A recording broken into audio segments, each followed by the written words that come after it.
Praise the lord. Good morning. ప్రభువైన యేసుక్రీస్తు శుభనామంలో మీ అందరికీ వందనములు. చిన్న ప్రార్థనతో ఈరోజు దేవుని వాగ్దానాన్ని సుసంతరించుకుందామా? పరిశుద్ధుడైన తండ్రి, నీ ఘనమైన శ్రేష్టమైన నామాన్ని బట్టి వందనాలు చెల్లిస్తున్నాం ప్రవ్వా. ఉదయకాల సమయంలో ప్రవ్వా నీ సన్నిధిలో ఉండడానికి ఇచ్చిన కృప కొరకై వందనాలు తండ్రి. ఈ దినమంతటి కొరకు మమ్మల్ని సిద్ధపరచండి. మా ఆధ్యాత్మిక జీవితమునకు అవసరమైనటువంటి విలువైన మాటల చేత మా అందరితో మాట్లాడమని, దర్శించమని యేసు నామములో ప్రార్థిస్తున్నాము తండ్రి.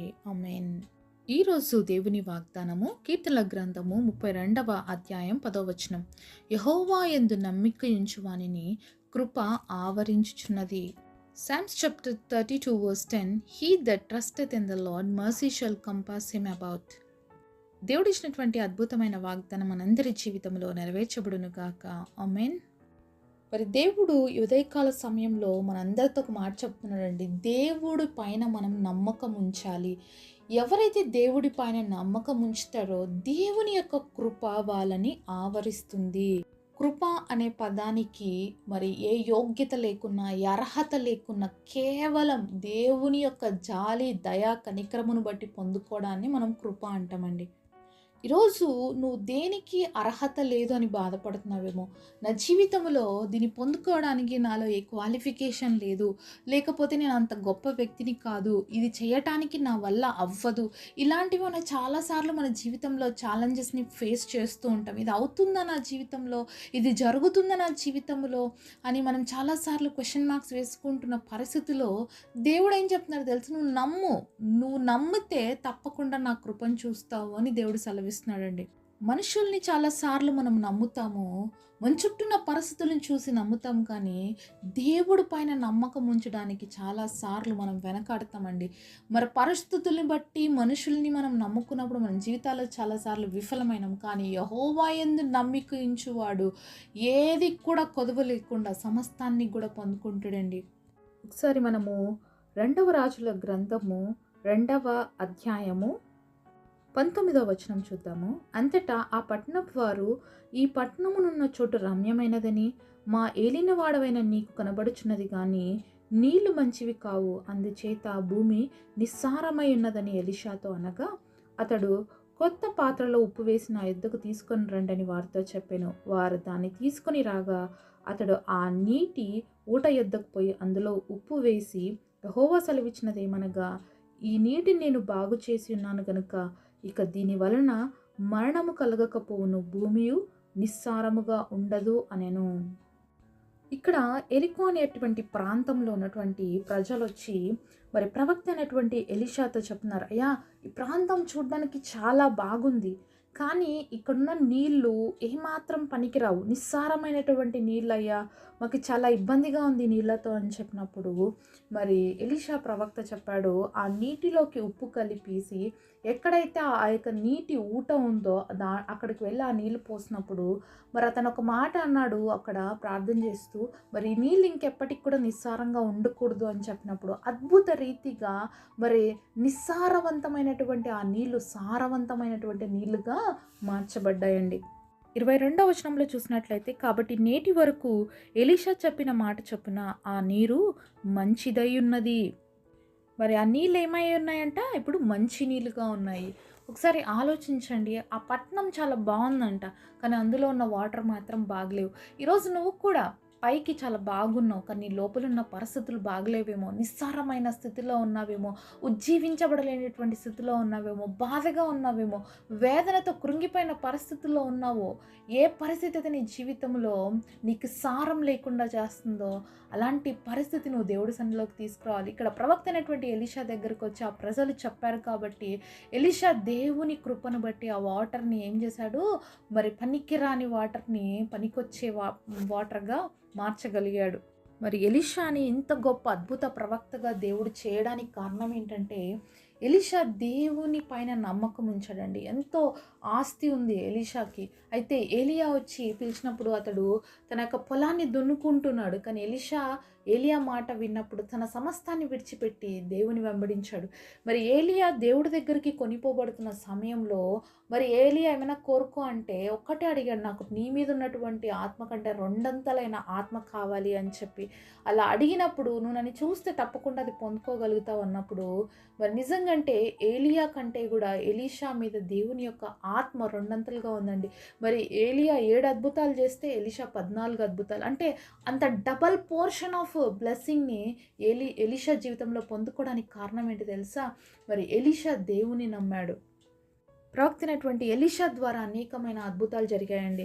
మరి ఎప్పుడైతే మరి ఏలియా ఎత్తబడ్డాడో అతని దగ్గర నుంచి ఆ యొక్క దుప్పటి పడినప్పుడు దాని ద్వారా మరి యొర్దాను నదిని పాయలు చేసుకొని దాటుకొని వచ్చాడు. మొదటి అద్భుతం. రెండవ అద్భుతమే ఈ నిస్సారమైనటువంటి నీళ్లు సారవంతంగా మార్చబడ్డాయి. కాబట్టి దేవుడికి ఏది అసాధ్యము లేదండి. మన నమ్మకం ఉంచితే ఏ కార్యాలైనా దేవుడు మన జీవితంలో చేయటానికి శక్తివంతుడు. ఏ విధంగా ఎలీషా జీవితంలో ఎంత అద్భుతమైన ప్రవక్తగా దేవుడు మరి ఏర్పరచుకున్నాడంటే చాలా గొప్ప ప్రవక్తగా ఉన్నాడండి ఎలీషా. మరి నిస్సారమైనటువంటి నీళ్ళని సారవంతంగా చేయటానికి దేవుడు కృపనిచ్చాడు. కాబట్టి అక్కడ ఉప్పు వేసి కలపడం అనేది దేవుని యొక్క కార్యం అనేది యాడ్ చేయబడినప్పుడు మన జీవితంలో మనం పనికిరాని వారమైనప్పటికీ కూడా దేవుడు పనికొచ్చేవారుగా దేవుడు చేస్తాడనమాట. దేవుడు కృపగాని మన జీవితంలో ఉందంటే యోగ్యత లేనప్పటికీ అర్హత లేనప్పటికీ కూడా యోగ్యమైనటువంటి వాటిగా దేవుడు మనల్ని మారుస్తాడు.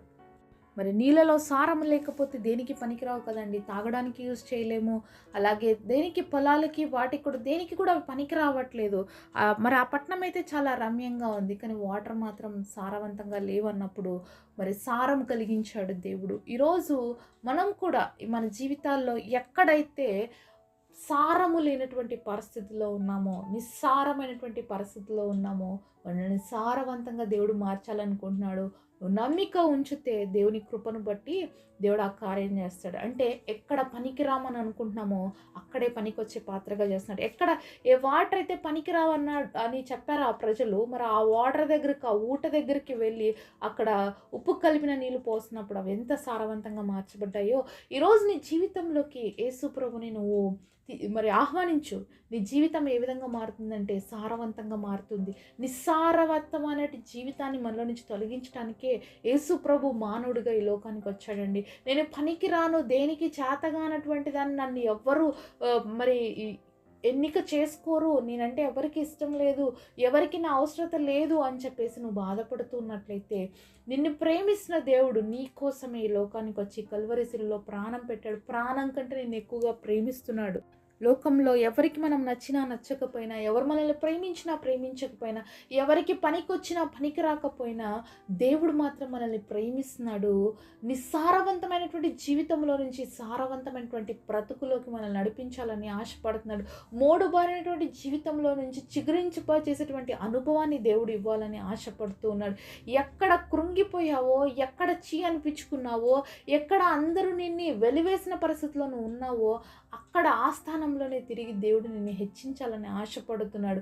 అయితే నువ్వు నమ్మకం ఉంచుతావా దేవుడి పైన? నువ్వు నమ్మకం ఉంచగలిగితే నువ్వు గొప్ప దీవెన చూస్తావు నీ జీవితంలో. ఎన్ని రోజులు నీ మనుషులు నమ్ముకున్నావు, పరిస్థితులు నమ్ముకున్నావు, అన్నీ టేస్ట్ చేసి చూసావు, కానీ యేసయ్యని టేస్ట్ చేసి చూసావా?